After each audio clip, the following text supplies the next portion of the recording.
Hi, guys. Welcome back to the That's Where I'm At podcast. Today I have Lyndsey. Lyndsey Hackford is a survivor, advocate, and host of the podcast Living in the Aftermath.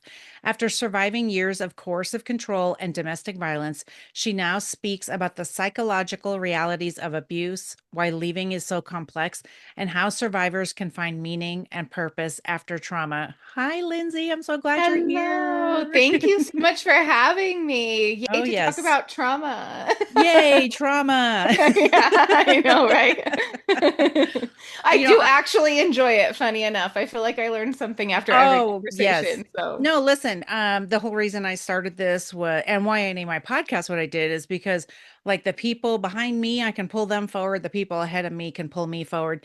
And yep. so we all learn from each other. I've learned so much doing my podcast. I've learned from everybody. So I always get some sort of nugget, and that's why we keep doing this work. And also we have to warn the others of what's going on out Yes, there. So I agree. I wouldn't have listened to anybody. So I think talking about it in a way that makes it more relatable rather than just saying a red flag. Well, what does that mean? So yes, I think, exactly. Okay, so I yeah. want to start with how old were you when you met your abusive ex? I was at the ripe old age of 16, where I Yeah, knew all the things. Like you of ask any course. 16-year-old, and I had every answer to every I question. I was So, the same way. I remember. yeah, yep. So very, very young and very just naive. I think a lot of that came from, religion and just not Yeah. really ever finding my own voice or my own value or really Hmm. understanding where that should come from. Right, exactly. And so what was your household like? What was your home life like?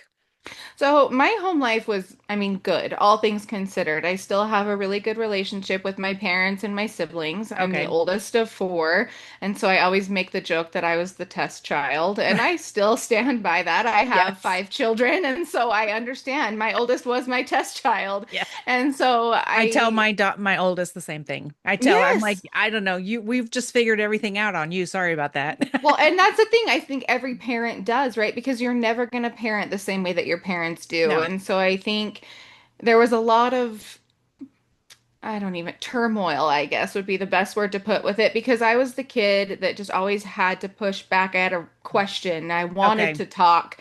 My dad would tell me all the time, you would get in trouble a lot less if you would talk less. And I was like, well, you're Okay. probably right because I just Right. had a question for everything. The Right. whole I Okay. told you so did not work well for me as a child. Right. And so, I mean, just things where I constantly questioned myself. I was also raised in a very strict religious household. Yeah. My family is still very active in that religion, but I have Okay. since distanced myself because I attribute a lot of that to what led to my abuse. Yeah. Um, I was raised Mormon, Uh-huh. and in that religion, a lot of that teaches you that the men know better because they're Right. getting direct revelation from God, Right. and you're supposed to just rely on your husband, and you're the stay-at-home mom and stay-at-home wife that cultivates this beautiful life and this beautiful household.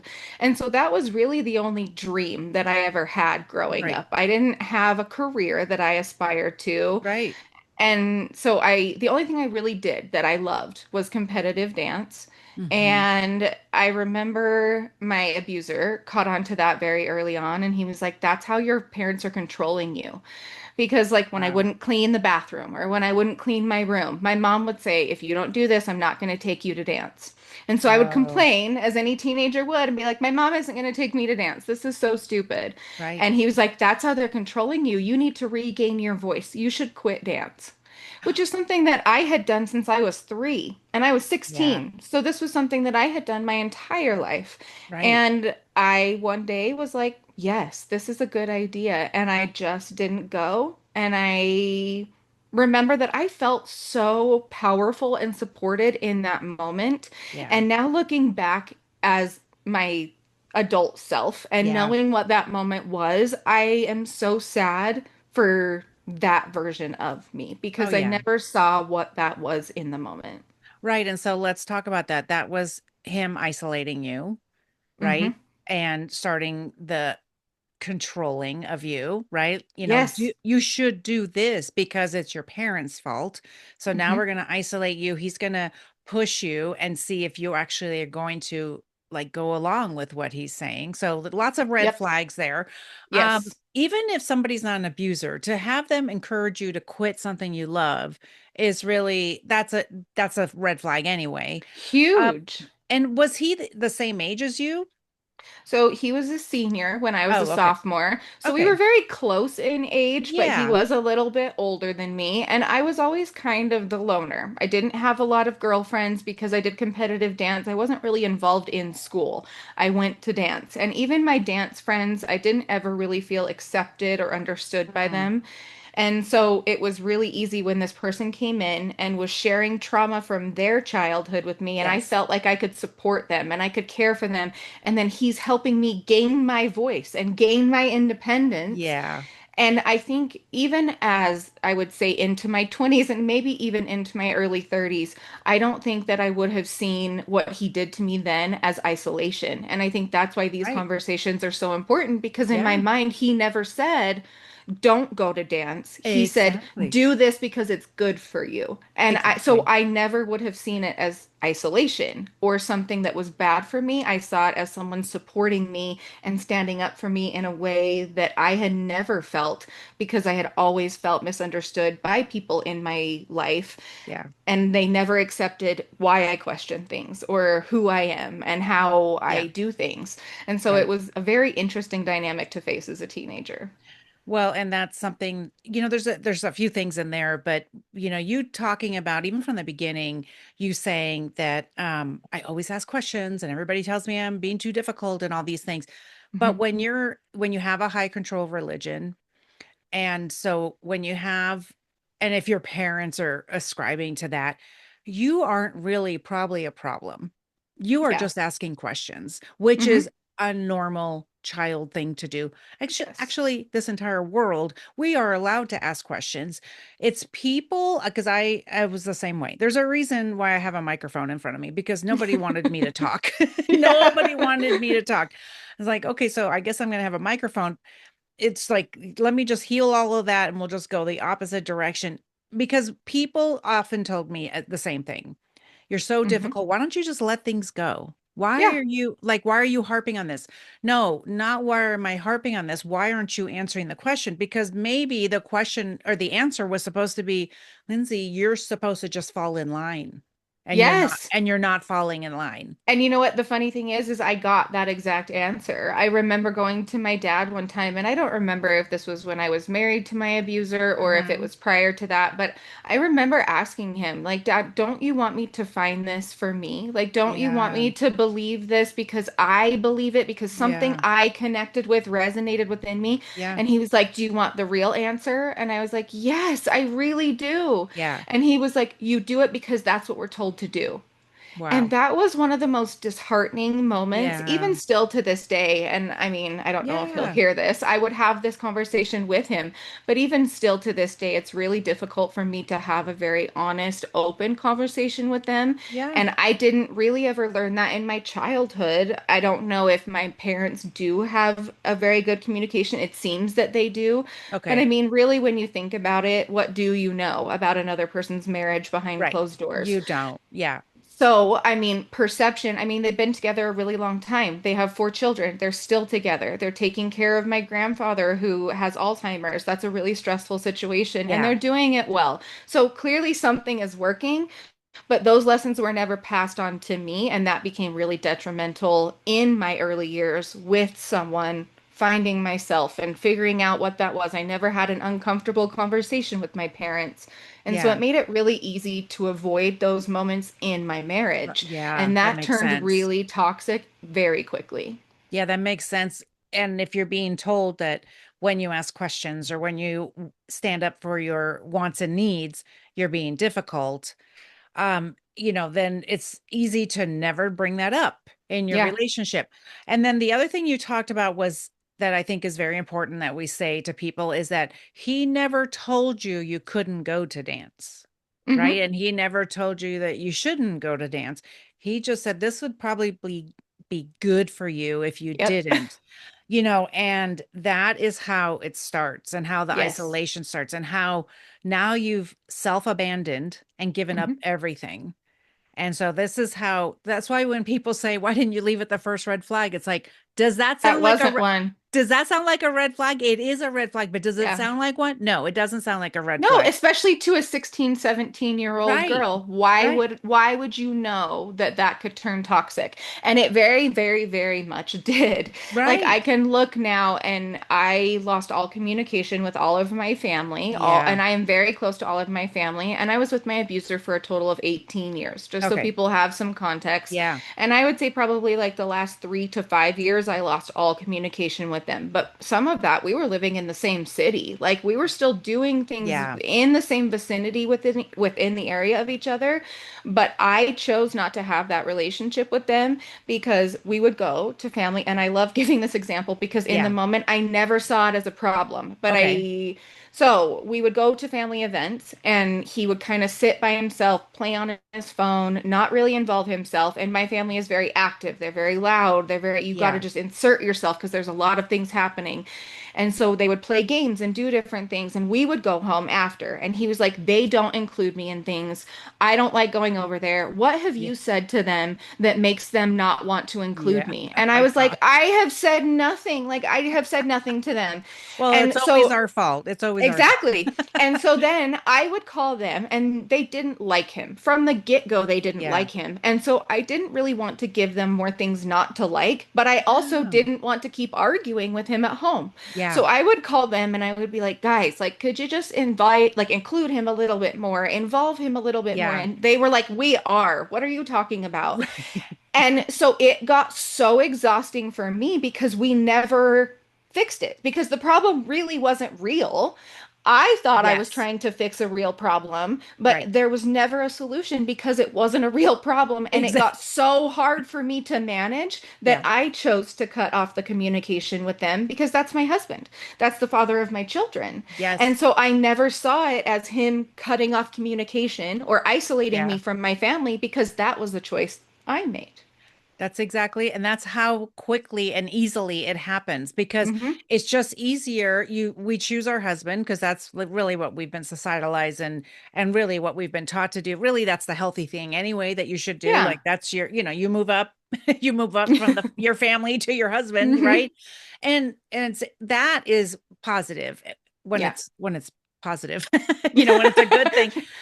But that's how easily, right? That you were just like, I'm trying to fix this and it won't be fixed and it can't Yeah. be fixed. So little did you know that it wasn't a real problem. And listen, Yeah. I know that people are listening to this and it's resonating because it resonates with me. I Yep. totally get it. My ex would be that I'm not going to go. It doesn't seem like anybody wants me there. Literally, you're sitting in the corner not talking to anybody. Like Yeah. I don't know what to tell you. Like So they probably don't want you there, really. they probably don't like you because they don't even know you. And You if know, they did know you, they probably still wouldn't like right? you. Probably.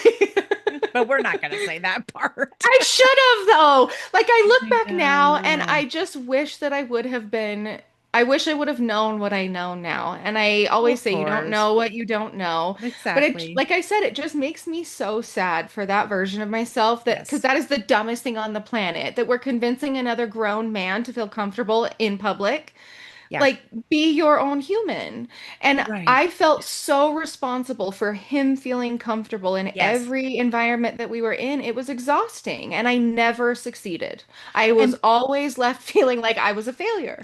well, and that's something that I wanted to bring up is that you even said at some point in there that you were trying to manage the Hmm. situation. It's like it's not our job to manage it, but when we're in abuse, if we've grown up in like high control, situations, religions, homes, we think it's our responsibility to make everybody okay, Yeah. especially if there's not. I just know that in my home there was some things and you just had to manage the piece. And so Hmm.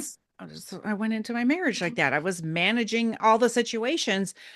Oh, gosh, I don't know about you, but man, to not have to do that anymore, man, to be able to breathe and be like, this is not my circus. These are not my Yep. monkeys. This is not Yep. my problem. And I had a friend who said something like that about meeting somebody and maybe if they have some issues, you can help them with it. And I like, was like, no, no, no, no, we don't do That that. triggers me having you just say that. Oh I'm my like, God. no, I don't fix No, anyone. no.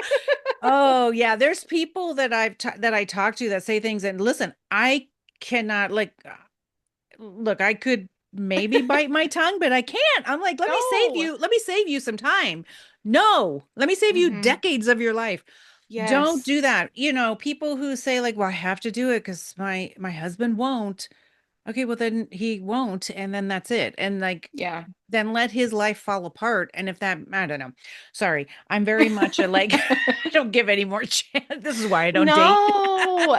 See, and that's the thing. I think that's why I did struggle so hard, even considering dating, because Yeah. in my mind, the standard of what I would accept was Yes. so high that no one was going to meet that. Right. No one was going to accept that I was not going to choose them over my kids ever again. Yes. And that was just something that I wasn't willing to compromise because of the trauma that they had gone through, because of the choices that I made. Uh-huh. That was just one that I was not willing to waver on. If my now 10-year-old, but when I started dating my husband, I think Yeah. she was maybe 6. I was like, if she has a nightmare, she's laying in bed with us. Like, and if that's a Right. problem, we're not meant to be together. And that's Yeah. totally okay. And I was at a place where I was genuinely okay with that, but Yeah. he just stepped up in a way that I didn't ever think another human would. But the standard of what I was like, I am not your person I won't manage your Yeah. life. I won't run your life. Yeah. You are your own adult. But I think that's one thing too that I talk about because I hate and love the question, what advice would you give Yeah. to someone who's going through this and wants to leave? That is the hardest time Hmm. ever. Ever. Leaving is so hard. You face so many things that you never in your life would dream come. Yeah. And in trauma, I think you are conditioned to come up with plan A, B, C, and D all the way through F. And Yep. then this thing comes out of nowhere when you feel like you're so good at seeing any possible thing that's going Hmm. to come your way and it kicks you square in the face. And it's so hard. But the one thing I will say is the moment you realize you are not managing another person that is never Yeah. going to be happy, Yeah. that is so much easier and so worth it. But I don't know, and I have yet to find the words that will express that even though you face all of the hard things, the Yeah. moment you realize that you're not responsible for that other person that you will never please, Yeah. it is the most relieving feeling on the planet. Oh, I just because if we haven't had that, because I hadn't had that, because when I was, you know, rebuilding my life, right after 33 years of marriage, no, I was rebuilding all 55 years of my life, Hmm. going like, who the hell am I? Yes. And what do I even like? So to me, like I would tell friends that and stuff, and they, a couple of them who are just like really healthy and whatever, they were like, you get to do whatever you want. You get to choose who you want to be and all that. And so for me, there's people who say things to me on social media, like not on my podcast page, but like on my personal page, who are like, well, remember you believe this way and blah, blah, blah. And I go, actually, I don't. Actually, I don't No. anymore. Like Yeah. you don't know me. I'm actually about 3.5 years old. You actually don't know me. Because Hmm. frankly, I don't know me. I don't know. Exactly. I don't know who Well, I and am. that honestly was the scariest part for me, Yeah. like to be like, okay, but what is my favorite thing? What do I want to do in my free time? Like that was Right. the scariest question I ever asked myself. And like that felt so dumb and intimidating as this mom of 3 who I Yeah. feel like I'm supposed to have all the answers. I'm supposed to be Right. teaching these tiny humans these lessons, not learning them myself. Right. And that felt very overwhelming. Yeah, especially since you were with him since you were a kid, right? Yes. And so you didn't have a full brain. You guys are young and getting to, you're growing up together and we make those accommodations. We start self-abandoning. So who knows? Who knows what your favorite color is or anything? My son lives with me and he said um he's like, "Do we want to do red or green enchiladas?" And I stopped and I was like, I don't know. I've never been allowed to choose. Hold on, let me think about it. It's like Right? it's those kinds of things that you don't think about. Like that, we're not going to sit there and talk about that in therapy because that's not something that's going to come up until it comes up in real life. Yeah. And look, you can cry about it if you want. I just said, wait a second, hold on. Let me think. Yeah. Let me wait. I get to make a choice. And it was, yeah, so many things even ran through my head in that time, like, well, he always liked green. Do I like green? I don't know. Do I want red? Who knows? I mean, it's so, Yes. but these are the things that you're going to learn as you're going along. And listen, it's exciting rather than it, don't make it feel like it's sad. You don't have to be sad about it. It's like, it's sad that we have to learn all these things, but listen, it's exciting to have that peace once you're out. And Yeah. they're going to have to go, everybody's going to have to go and listen. We'll put a link to, like, I know we have a link to your YouTube, but we'll have to put a link to like your story. Maybe on Beyond the Monsters, unless you have it somewhere else. Because that one was really good, and the hell you went through, it's intense. It's It like, was a lot. It's so hard to condense it and get oh, people yeah. to really understand. I Yeah. have done two episodes, like I've done a couple of podcasts recently, but the two Okay. like bigger ones that I've done. So I interviewed with Tyler Hall on the Roller Coaster podcast, Okay. and that one was a shorter episode. His interview format is much different than anything I was used to. And so Mm, that was more of like a 35-minute episode. okay. And so if people want like a short condensed version, Yeah. that's a good one. Or if you If want you more want of the whole the shebang, 4 hour then version. yes, then you can listen to the Beyond the Monsters one. And it's the thing, I lived it for such a long time and I Yeah. didn't believe that it was abuse. And I Right. say this all the time and it still makes me feel so uncomfortable to say it out loud, but there were I still believe to this day that the emotional stuff I went through was so much harder than anything physical I went through. Hmm. And I suffered that for so much longer, but didn't Hmm. even realize it. Yep. And so I really want people to understand that. And I Thank you think for unless saying you that. give context, how would you know? Like we've talked about this. Hmm.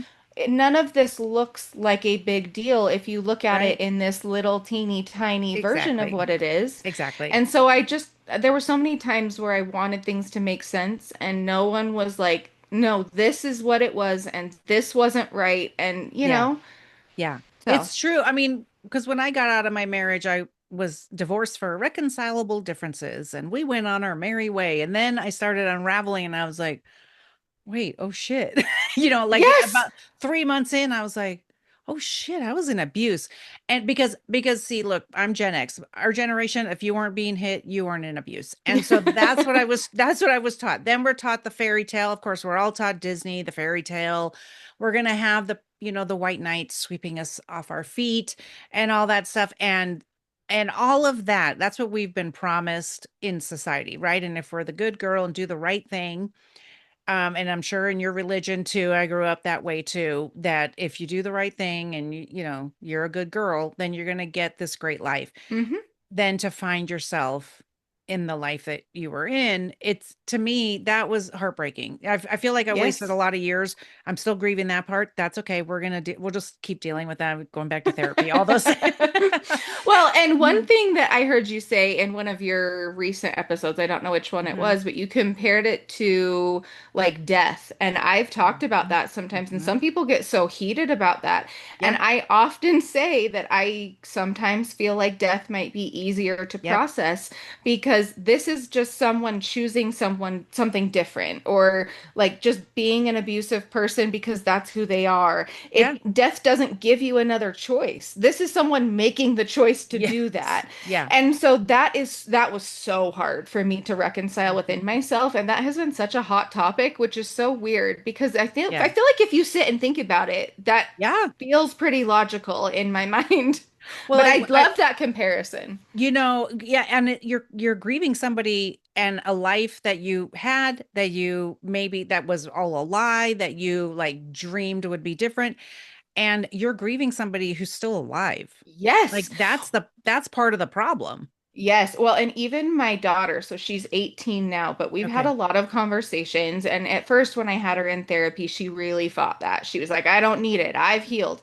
And one of the things that she said to me all over and over was, I grieved him before we even left. Yeah. And I did relate to that because there was a significant turning point for him where he was not the same human that Yeah. any of us knew. And so I understood what she was saying, Yeah. but also the mom in me was like, okay, but you still need therapy. Right. But I just thought that that was so interesting that even her, as a teenager at the time, almost had that same feeling around the same time that Yeah, I did, because it did feel like I was grieving my relationship with him as I was in it, because it felt like I didn't know the person that I was with right. Of anymore. course. No, because I mean, he's making choices. Like we're not going to say they're not monsters, okay? We have to remember they are human beings who are making choices. Like he's Yes. intentionally making the choice to do all those terrible things that he did to you and your kids. And so you guys will have to go hear the whole story. It's intense. Trigger warning. And Yes. lots of trigger warnings. Major trigger Yeah, warning. but I wanted to hear the whole thing. Like I'm a podcast junkie anyway, so I Me listened too. to the whole thing and I just enjoyed it. I listen to her podcast all the time anyway. I just really enjoy her podcast. And so I just really enjoyed hearing your entire story because there were so many little bits that if you haven't been in abuse, you wouldn't think, well, what's the big deal about this part? What's the big deal about that part? And then there were a couple of times where I'm like, Lyndsey, no, don't tell them where you live. No, Lyndsey, I Lyndsey, run know. away from the monster. I know, and I wish I would have. And it's so interesting because I do get so much negativity from some of the stories that I I'm sure. share. Yeah. And I mean, I guess I can share one of them just Yeah. because I think the one that I do share, trust me, there is 800 others that I Yeah. don't. I Yeah. have been very deliberate with the ones that I Uh-huh. do share because Yeah. I think that there is a point and there is a Mm-hmm. purpose. Mm-hmm. And so the one that I talk about most that most people do not understand in any way, shape, or form, and I like to say that, people who haven't been in trauma don't understand it Yeah. because their brain just can't wrap their head around it. But the last year that I was with my abuser, me and the children were, I say, essentially held prisoner. That is what happened. We were held Yes. prisoner in the home. You He was were. not You definitely working. were. Yeah. I was working an at-home position. I was working like 5 a.m. to 2 p.m. or something like that. So I wasn't allowed to sleep during this year. I was required to heal him because I had caused him PTSD from leaving the year prior. And Yeah. one thing that I'll preface that I still really struggle with to this day was there was no drugs and alcohol involved in any of this. And so there was nothing that I could be like, oh, well, he doesn't mean it. He's just drunk. Like that Right. wasn't anything I could justify. Mm-hmm. And so, after about 10 months of us being held prisoner in the home, I was being physically beat on a near daily basis. I Mm-hmm. had been locked out of our home. Like, Yeah. I knew I was going to die. And so I went to him and I was like, just let me leave. Like, just let me Yeah. go. The kids can stay Yeah. and I'll go. And then that's fine. We can get divorced. I know I don't make you happy. And Right. he said absolutely nothing. Mm-hmm. And ooh, sorry. Every freaking time. I get a little better at telling it, but it It's is a little okay. rough. It's okay. So he walked around the couch and he grabbed me by my throat and he threw me backwards onto unfinished concrete Mm-hmm. and everything started ringing.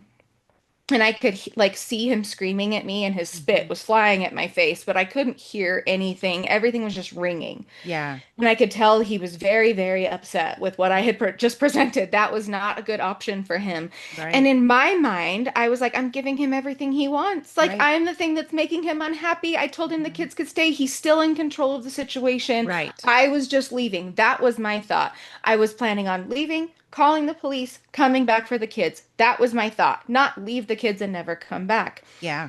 In that interaction, he made me lay on an ice pack for almost an hour, hour and a half, I think it was, before he realized things are bad enough that I need to take her somewhere. Mm-hmm. And he did end up taking me to the hospital, and I ended up with 4 staples in the back of my head.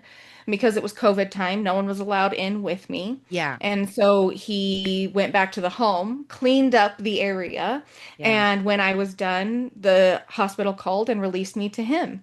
And I went back, and it was probably like 2 or 3 months before I was able to get out the final time. And it was again just him getting mad and throwing me out.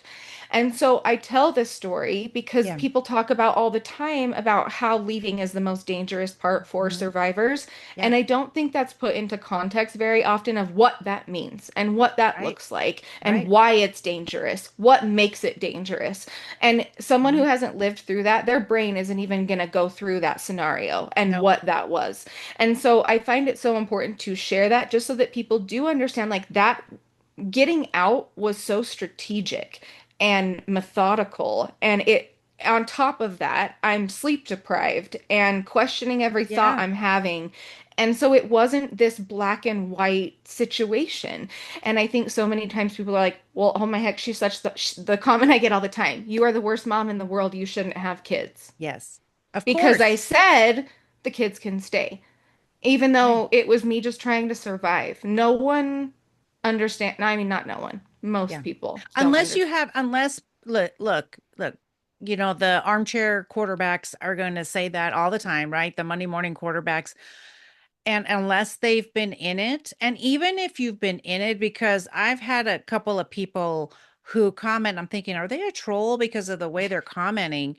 And they're like, well, this is what I did. And so I don't know why you did that. And I'm like, yeah, but we're all different. What I'm like, do not be on my page if this is how you're gonna Yeah. talk to people, because I can take anything. I can take any Hmm. comment people say, but I worry about brand new survivors coming in, or even people who are Yes. thinking about leaving.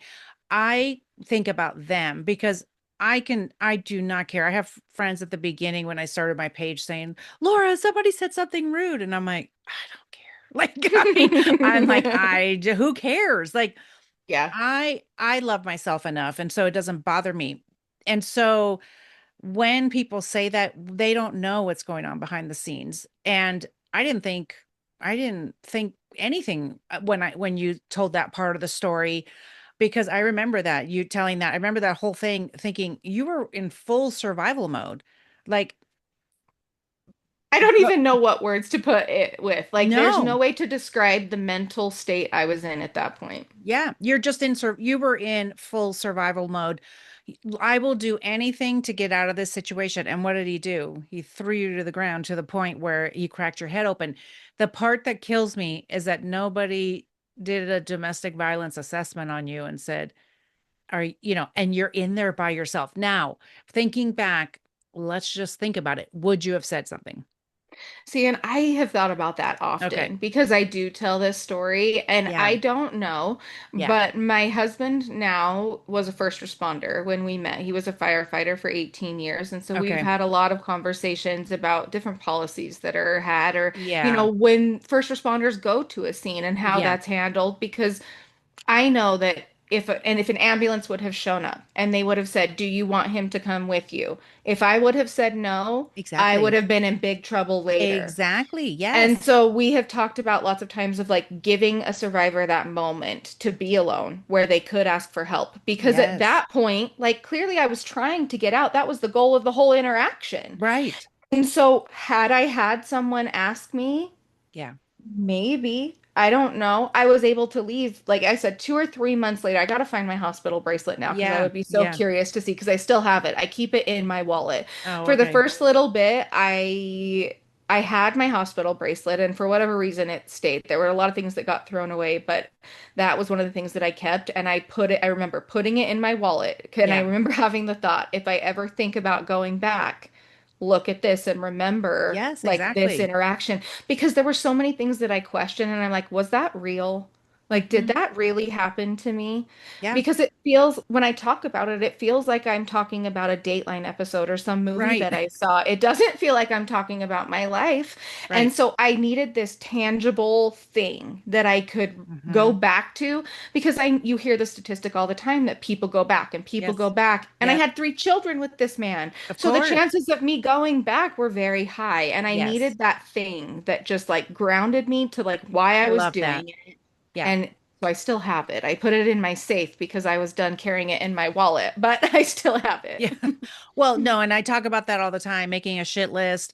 Or my last guest talked about that she started recording herself because she didn't know she Mhm. was really in abuse, but she said the way he was making her cry. So when she went to her car one day, she just was like recorded herself saying, look at what he's made you feel like. And we have to do that because when we are in that cognitive dissonance, right? And we're trying to get back to that good guy. That's Mhm. our entire goal the entire time. Like, I remember when he loved me and everything was good. We're trying to get back to that the whole time. I lived off of hope and breadcrumbs for so many years. Yep. Ridiculous, but that's okay. And so what you figure out is you're starving to death. Mhm. So that's why you have to remind yourself, you know, doing a journal and stuff like that. I mean, I didn't have any problems having a journal. I wasn't in physical danger. But if you feel like you are, don't do a journal, or Yeah. if you get when you're out, yes, please journal, remind yourself, in fact, one of my journals has an area for a shit list in the back. So that way you don't go back. Well, Yes. because it's just important to train our brain to do that. So what was his childhood like? And does this make sense for who he turned out to be as an abuser? Yes, absolutely. Okay. And I think this is another thing that people judge a lot because they don't understand the context. And I've made the comment, and again, it's so hard to condense Yeah, 18 years of into an course. hour Yeah. conversation. Yeah. But when we very first met, he shared with me that his birth father had given up rights for him and his two siblings, and that Okay. his stepdad had come into his life and adopted them. And that was great. That was who he considered his dad. Okay. And the relationship with with his birth dad was very scary and toxic. And that was Okay. kind of how he explained it to me.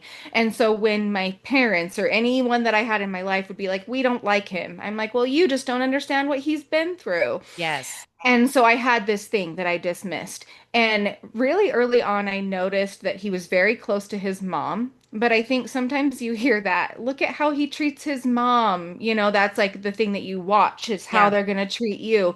And he loved his mother and she loved him. They were very, very close. And I mean, it wasn't bad. She was always very close to me. And like, I felt Okay. like we were friends for a lot of our relationship. But like, I did share a lot of really negative things that happened throughout our relationship with Okay. her, and she was very defensive of him. She Yeah. would kind of talk me down and dismiss his behaviors, and she would come up and be like, "Okay, honey, you can't do this." But at this point, we were married and had a child, and Yeah. like we're an adult. He shouldn't need his mom to Mm. come and have this conversation. But Right. in my mind, I'm like, she's supporting me. Like that was how I felt, Of right? course. Yeah.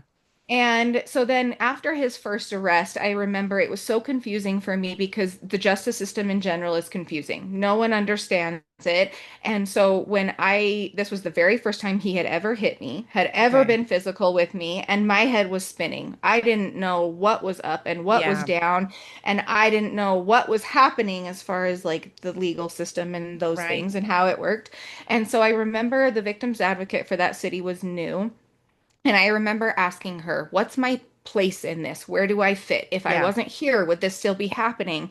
And she kept telling me things like, you're important. And I was like, okay, well, thank you. Yes, I know. But like, that wasn't What? the question. Yeah. Yeah. And because I wanted to understand it, and she was giving me or she would tell me, Google it. Well, I had been monitored on my phone and I didn't trust Google. I didn't trust anything. Google it. Oh my Google it. God. And I think she was overwhelmed. I don't know. I try to give her the benefit of the doubt because we didn't have a ton of interactions before I made the decision to go back to him. Okay. But in that time frame, his mom was telling me, "You're doing this to him."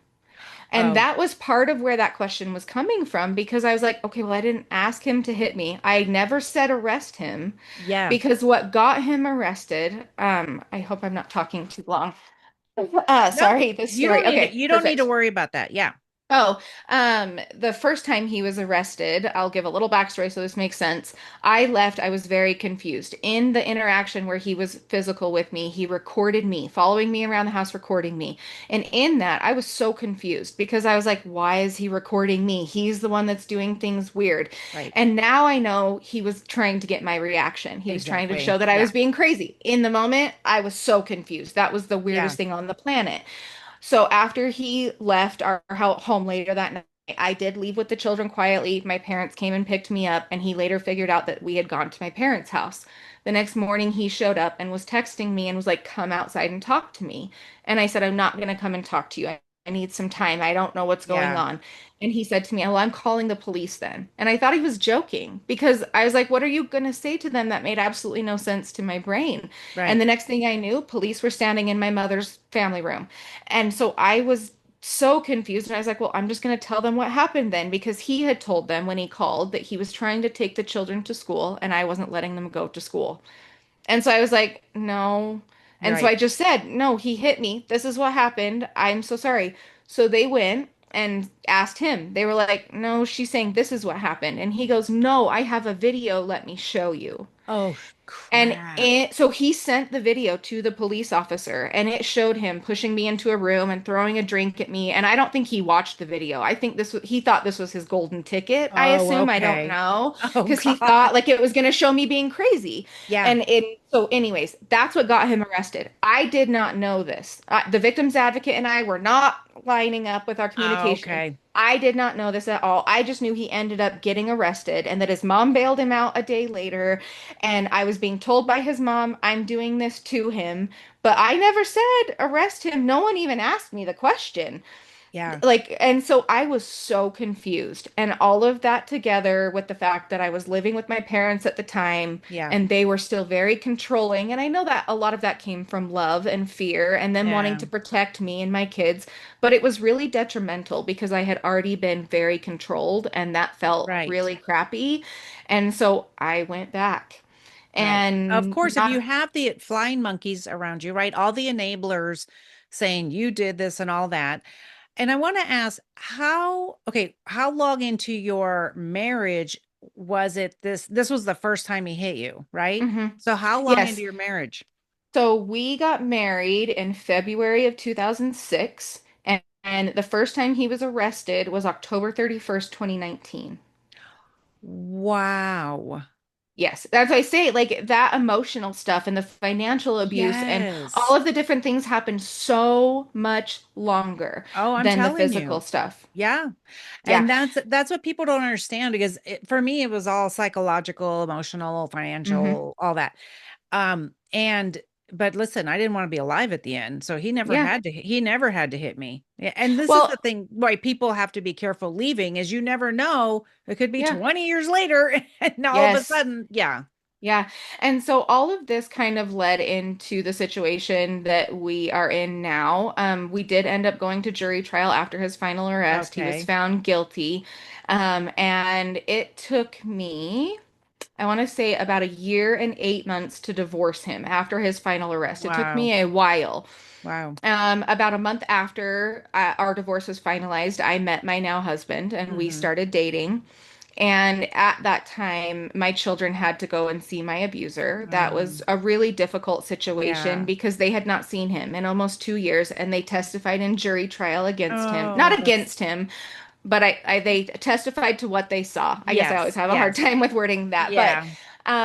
they testified, and so they were nervous to go with him and not have me there, and they Yeah. had to go the weekend that our divorce was finalized. I asked for therapy reintroduction. The judge Yeah. told me that I was petty and that I needed to be a better co-parent, and that the fear of abuse is not abuse.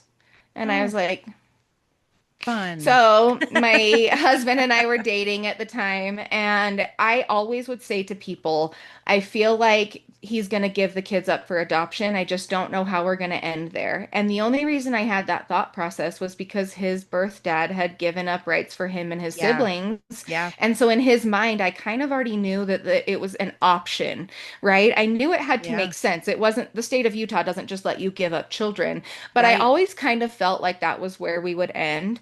And after about 2 months of visitation with him, there was a protective order put in place for my children, or a restraining order. I don't Hmm. remember which one was approved. And I think that just made it so difficult for him that he felt he could step away and still be the victim in the moment. That's my view on it. Yeah. Because he called our attorney and said, I would like her new husband to adopt the children. I want to step away because they're hearing negative things about me. And so if I step away, they'll stop hearing the negative things and it will be better for their mental health. And I was like, okay. Yeah. He sounds like And such a hero in all of this.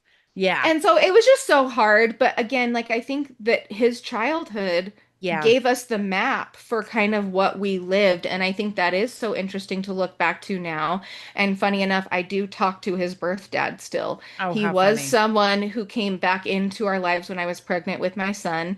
And we have kind of stayed, and even after his arrest and the Hmm. divorce and all the things, his birth dad has stayed in contact with the kids and comes and watch their sports games. And our contact is limited with him, Uh-huh. but like my abuser's birth mom has not spoken a word to me.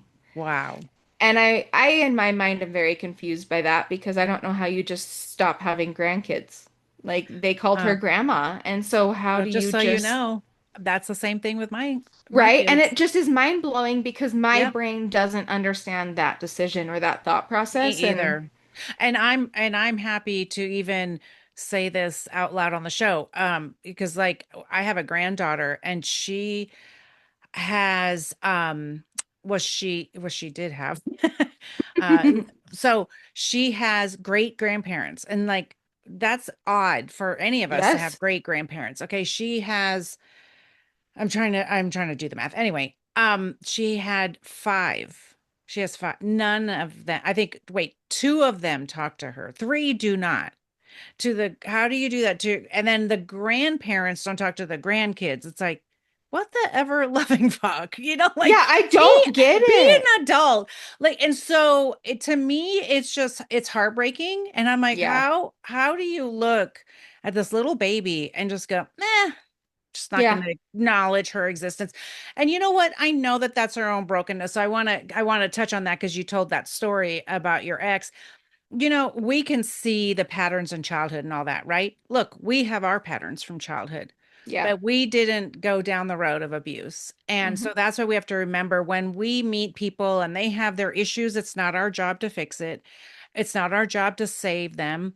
And it doesn't excuse what they do. So if anybody's Yes. listening going, I will help them and I will be by their side, that doesn't make you a good wife to stay by their side No. because they had a shitty childhood because they can go get help because we Hmm. got help. We Yeah. we we decided not to abuse people. We decided to go get help. And that's just remember that because I didn't know how to hold. Yeah, I see where where my ex needed his love from his mommy. Got that. I Yeah. get that. I don't hold any space for the grown ass man who could have gone to therapy instead of abusing Yes.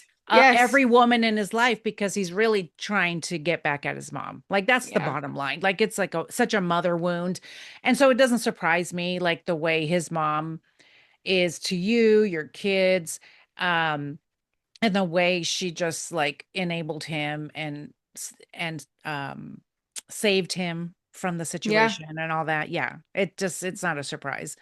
So No. while we're finishing up, I'm glad you told that. I was curious to know where stuff was at. And Hmm. look, there's 18 years of stories. Look, I feel the same way. I have 33 years of stories. Like Yep. we just tell what we can tell.